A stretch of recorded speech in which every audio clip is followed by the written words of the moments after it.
Depuis leurs études à l'école de design de Nantes, Nicolas Barrault et Jules Charbonnet forment un duo inséparable. Mobilier, installation, aménagement d'espace, ils sont à la fois acteurs et spectateurs de leurs travaux. Un même protocole à chaque œuvre, être à l'écoute d'un site et jouer avec des figures généreuses. À la manière des surréalistes, ils inventent un cheminement intuitif, des formes ou des façonnages hors normes pour voir autrement le paysage. Là, en fait, on a voulu partir comme des explorateurs, visiter le paysage ligérien, celui de la Loire, les berges, les bancs de sable. On pourrait appeler ça une démarche vernaculaire, c'est-à-dire qu'on va sur place, on va essayer de trouver les matières qui pourraient nous permettre d'expérimenter des formes, puis des poésies. Tout d'abord, on a creusé dans les sables pour récupérer la vase. Mais c'est de la vase qu'on n'a pas fait cuire, qu'on a fait sécher pendant un mois.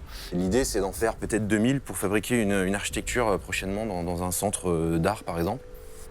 La création, c'est proposer des choses inattendues, en fait. On va nous demander de faire une chaise ou un banc ou un aménagement. Je pense que l'enjeu, il est là, c'est de faire le contour, de faire le détour de ce que les gens attendent. On a une série de mobilier qui fait partie de la même réflexion, de la même démarche que celle des briques de vase.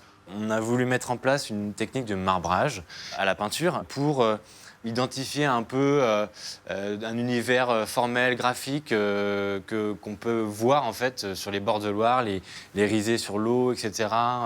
C'est tous les sédiments, le pollen qui vient se poser sur la surface de l'eau. Et avec le mouvement de l'eau, ça vient créer des cassures, voilà, des flux, des mouvements.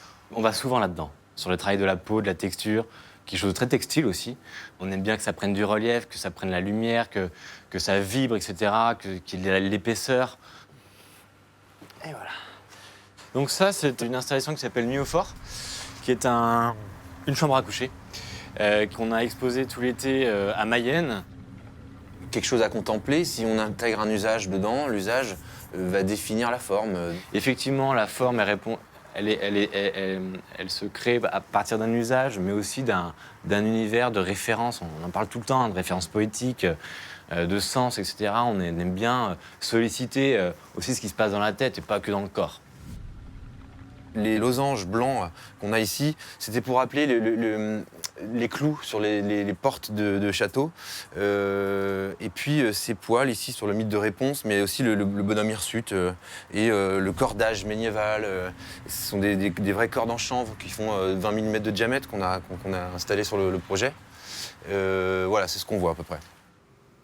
Ça, c'est la réutilisation des 12 globes lumineux qu'il y a dans les mezzanines, qu'on va venir reconcentrer ici pour faire un luminaire suspendu.